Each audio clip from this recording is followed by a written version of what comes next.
చూడండి మునక్కాయలతోని చారు ఎలా చేసుకుందామో చూడండి. అంటే ఇందులో పప్పు వేరే వెజిటేబుల్స్ ఏమి వేయట్లేదు. ఓన్లీ మునక్కాయలు, ఉల్లిగడ్డ, పచ్చిమిర్చి, కరివేపాకు అట్లాంటివే, కానీ వేరే వెజిటేబుల్స్ ఏమి వేయట్లే. చాలా బాగుంటుంది టేస్ట్. ఏం లేదు, ఫస్ట్ ఆయిల్ వేసుకొని పోపు సామాన్ వేసుకొని పచ్చిమిర్చి, ఉల్లిగడ్డ కొంచెం ఫ్రై అయినాక మునక్కాయలు వేసుకోవాలి. తర్వాత మనము చింతపండు కొంచెం రసం తీసి ఆ రసం పోసుకోవాలన్నట్టు. అవసరం అనుకుంటే బెల్లం వేసుకోవచ్చు, లేదంటే లేదు.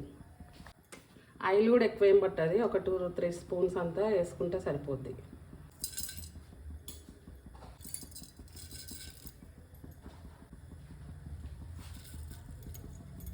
ఇప్పుడు అవి కొంచెం ఫ్రై అయినాక పచ్చిమిర్చి వేసుకుందాం, పొడుగ్గా కోసుకోవాలి. ఈ ఆనియన్ వేసుకుందాం, తర్వాత ఈ కరివేపాకు. ఇప్పుడు పసుపు వేసుకుందాం.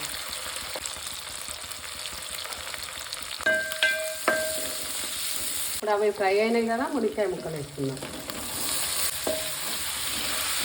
ఇప్పుడు అల్లం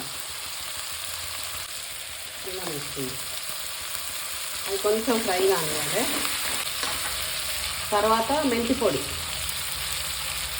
కొంచెం మంచిగానే వేసుకోవాలి. మూత పెట్టి కాసేపు ఉడికినాక అప్పుడు చింతపండు రసం పోద్దాం. మీడియం ఫ్లేమ్లో పెట్టి ఇప్పుడు చూడండి కొంచెం ఉడికినాయి కదా, ఉడికినాక ఇప్పుడు వాటర్ పోద్దాం. మనకెంత చారు అవసరమో అంత వాటర్ పోసుకొని చింతపండు రసం దగ్గరికి చేసుకొని అందులో పోయాలి. ఇప్పుడు ఉప్పు, కారం అన్నీ వేద్దాము.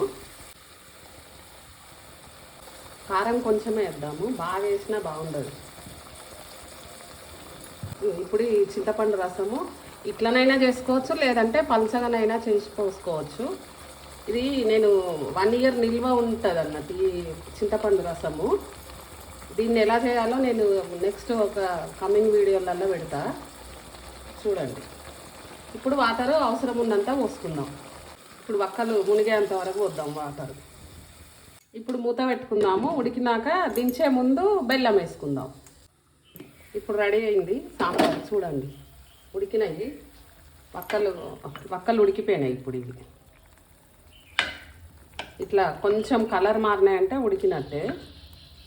బాగా ఉడికినా బాగుంటాయి. ఇప్పుడు ఇది కలర్ మారింది కదా, సరిపోద్ది. ఇప్పుడు అవసరం అనుకుంటే బెల్లం వేసుకోవచ్చు, లేదు అంటే అట్లనే తినొచ్చు అన్నట్టు. కాకపోతే నేను వేస్తాను బెల్లము. ఇప్పుడు చూడండి రెడీ అయింది. ఇప్పుడు ఈ మునక్కాయల చారు వేడివేడి అన్నంలో ఈ చారు పోసుకొని ఉత్తపప్పు మంచిగా ముద్దపప్పు పెట్టుకొని నెయ్యి వేసుకొని అన్నం వేడన్నం తిన్నామంటే మొత్తం అన్నం దాంతోనే తినచ్చు. ఇక వేరే ఏది అవసరమే లేదనుకోండి, అంత బాగుంటుంది. జస్ట్ చాలా తక్కువ ఇంగ్రీడియంట్స్తోని మునక్కాయ చారు రెడీ. చూడండి తినాలనిపిస్తుందా మీకు కూడా? చూడండి బెల్లం వేస్తున్నా, వేసి ఒక 5 minutes ఉంచి ఆఫ్ చేస్తే సరిపోతుంది.